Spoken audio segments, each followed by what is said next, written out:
بسم اللہ الرحمن الرحیم۔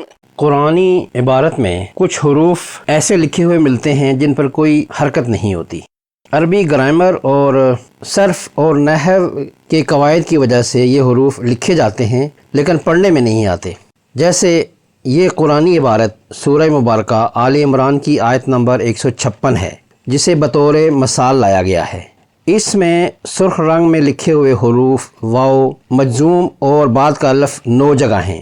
یہ قاعدہ یعنی واو مجزوم کے بعد الف کا استعمال عربی زبان کے نحوی قاعدہ الف الوقایا کی وجہ سے ہے۔ اس واو کو واو الجماعہ کہا جاتا ہے۔ اس سے فعل کے جمع مذکر فاعل کی نشاندہی ہوتی ہے اور بعد کا الف پڑھا نہیں جاتا۔